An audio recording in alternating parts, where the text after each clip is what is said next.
Previous lecture में हम लोगों ने कॉमन इमीटर कॉन्फ़िगरेशन देखा था। यहाँ पर कॉमन बेस की बात कर रहे हैं। So common base configuration circuit बनाएंगे, मतलब बेस को ग्राउंड करेंगे। लेफ्ट वाला पोर्शन है इनपुट साइड एंड राइट वाला पोर्शन है आउटपुट साइड। ट्रांजिस्टर को एक्टिवेट करने के लिए इनपुट साइड को फॉरवर्ड बायस में एंड आउटपुट साइड को रिवर्स बायस में कनेक्ट करेंगे। फॉरवर्ड बायस करने के लिए पी टाइप को पॉजिटिव से एंड एन टाइप को निगेटिव से कनेक्ट करते हैं एंड जो बैटरी का यूज़ कर रहे हैं उसको VEE बोल रहे हैं। बैटरी के साथ एक इनपुट रेजिस्टेंस RI को कनेक्ट कर रहे हैं जो कि इनपुट वोल्टेज को डायरेक्टली ट्रांजिस्टर में अप्लाई होने से प्रिवेंट करेगा। वोल्टेज डायरेक्टली ट्रांजिस्टर में जाने से जो ट्रांजिस्टर है वो डैमेज हो सकता है, इसलिए इनपुट रेजिस्टर RI को हम लोग कनेक्ट करते हैं। उसी तरह आउटपुट साइड को रिवर्स बायस में कनेक्ट करने के लिए पी टाइप को बैटरी के निगेटिव से एंड एन टाइप को बैटरी के पॉजिटिव से कनेक्ट करेंगे एंड एक्सटर्नल बैटरी को बोलेंगे VCC। आउटपुट साइड में भी एक बैटरी के साथ रेजिस्टर लगाते हैं जिसको आउटपुट रेजिस्टर R0 बोलेंगे और लोड रेजिस्टेंस भी बोल सकते हैं।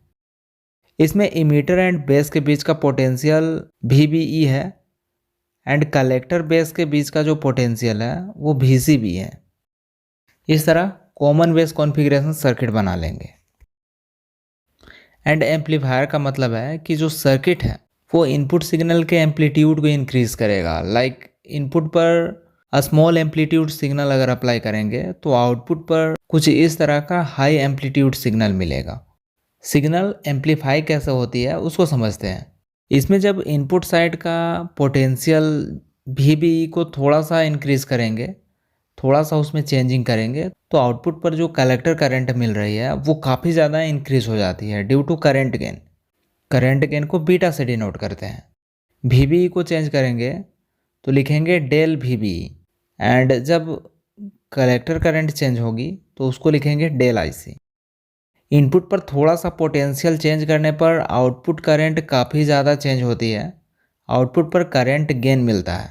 Suppose input current I 2 ampere है तो जो कलेक्टर करंट IC है वो भी 2 एम्पियर होना चाहिए, लेकिन करंट गेन के कारण आउटपुट पर करंट इंक्रीज होकर 10 एम्पियर हो जाती है due to the current gain.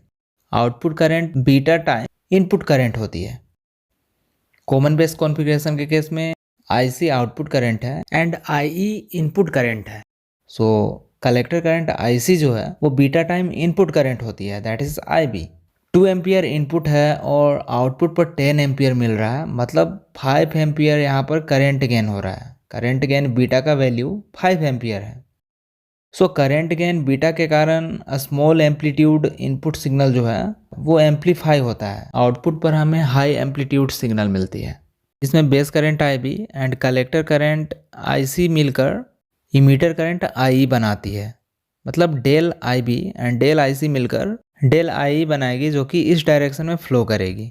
यहाँ पर IB एंड IC मिलकर IE बना रहा है, मतलब सर्किट करेक्ट है, क्योंकि हम लोग पढ़ चुके हैं IB plus IC is equal to IE होता है। नाउ यहाँ पर भी हम लोग सर्किट एनालिसिस करेंगे जिससे कुछ इंपॉर्टेंट फॉर्मूलाज ऑब्टेन होगा, like input resistance. Input resistance को RI से डिनोट करते हैं एंड RI को फाइंड कर लेंगे हम लोग according to Ohm's law. VI is equal to II into RI हम लोग लिख सकते हैं। यहाँ से RI को फाइंड कर लेंगे VI upon II। Input voltage है del VBE and input current है डेल IE। तो इस तरह से इनपुट रेजिस्टेंस का फॉर्मूला मिल जाएगा। उसी तरह है output resistance, that is denoted by R0 and R0 is equal to V0 by I0। Output voltage by output current हम लोग लिख सकते हैं। आउटपुट वोल्टेज का वैल्यू है del VCB and output current का वैल्यू है डेल IC। नेक्स्ट है करंट गेन। करंट गेन की इक्वेशन होती है IC is equal to beta into IE, मतलब जो आउटपुट करंट है वो बीटा टाइम इनपुट करंट होती है। बीटा को सब्जेक्ट बनाएंगे तो हम लोग लिख सकते हैं output current upon input current. Output current की वैल्यू है del IC and input current की वैल्यू है डेल IE। नेक्स्ट है वोल्टेज गेन। जिस तरह करंट गेन होती है उसी तरह वोल्टेज गेन होता है। वोल्टेज गेन को हम लोग A सफिक्स V से डिनोट करते हैं and AV is equal to V0 by VI, मतलब output voltage by input voltage. Current gain के केस में क्या होता था, output current upon input current, and voltage gain के केस में हम लोग लिखेंगे output voltage upon input voltage. Output voltage का वैल्यू है del VCB and input voltage है del VB। Since V is equal to IR होता है ओम्स लॉ के अकॉर्डिंग, हमें पता है इसमें जो वोल्टेज का टर्म है उसको हम लोग I इंटू R के टर्म में लिखेंगे। सो डेल VCB के जगह पे हम लोग लिखेंगे output current into output resistance, मतलब डेल IC इंटू RL। उसी तरह इनपुट वोल्टेज जो है दैट इज डेल VB, इसके जगह पे हम लोग लिखेंगे करेंट इंटू रेजिस्टेंस। तो इनपुट करंट क्या है del I into input resistance क्या है RI। इस तरह हम लोग पुट कर लेंगे। यहाँ पर del IC and del IE जो है इसको अगर हम लोग बीटा सपोज कर लेंगे तो वोल्टेज गेन का फॉर्मूला मिल जाएगा AV is equal to beta into RL by RI। इस तरह वोल्टेज गेन का फॉर्मूला मिल जाएगा। नेक्स्ट है ट्रांस कंडक्टेंस। ट्रांस कंडक्टेंस को GM से डिनोट करते हैं, जो कि रेजिस्टेंस का रेसिप्रोकल होता है, ठीक उल्टा वैल्यू होता है। अगर ओम्स लॉ के अकॉर्डिंग रेजिस्टेंस का वैल्यू V बाई I है तो कंडक्टेंस GM का वैल्यू I अपॉन V हो जाएगा और I नोट अपॉन VI, मतलब output current upon input voltage. ऐसा हम लोग क्यों लिख रहे हैं, क्योंकि इनपुट वोल्टेज को अगर थोड़ा सा चेंज करते हैं तो आउटपुट करंट काफ़ी ज़्यादा चेंज होती है। इनपुट वोल्टेज 2 एम्पियर था तो आउटपुट करंट जो है वो 10 एम्पियर मिल रही थी। आउटपुट करंट का वैल्यू है del IC and input voltage की जगह पे हम लोग लिखेंगे डेल VB।